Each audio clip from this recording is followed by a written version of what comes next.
In the light of courage. Lena had always harbored a deep fear of the dark.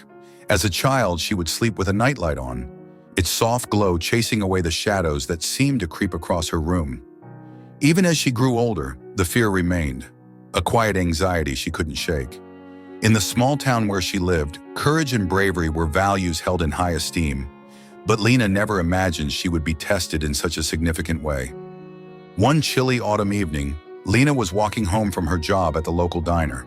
The sun had set earlier than usual, leaving the streets cloaked in darkness. The crunch of leaves underfoot and the distant bark of a dog were the only sounds that accompanied her. The darkness made her heart race, but she kept her pace steady, her eyes fixed on the warm glow of her home a few blocks away. As she turned a corner, something caught her eye, a faint light flickering in an alleyway to her left. Curiosity tugged at her, battling with the fear that urged her to keep walking. The light seemed out of place in this familiar part of town.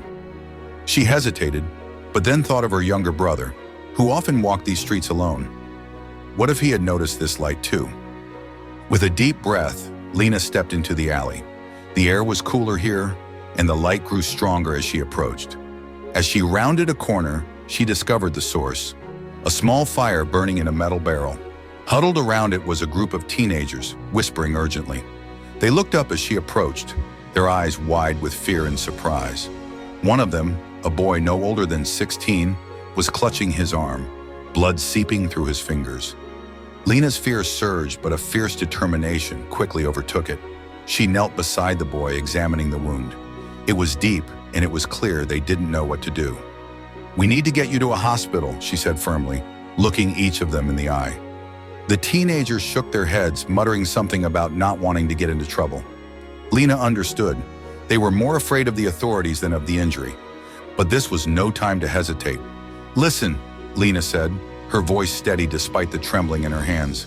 "I know you're scared, but if we don't get you help, this could get much worse. I'll take responsibility if anyone asks. You just need to trust me." The boy's friends exchanged nervous glances before he finally nodded, wincing in pain. The walk to the hospital felt endless. Every shadow seemed to reach out for Lena, and every noise felt like a threat. But she kept moving, one step at a time, her focus solely on getting the boy to safety.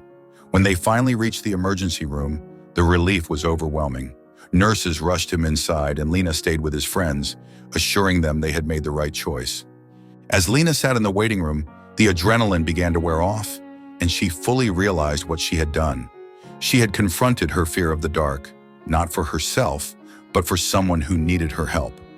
A quiet sense of pride filled her, one she had never felt before. When the doctor finally emerged to say the boy would be okay, Lena felt tears of relief well up in her eyes. She had always thought courage meant being fearless, but now she understood it was about doing what was right, even when you were afraid. As she walked home that night, the darkness seemed less intimidating, and the world felt a little brighter.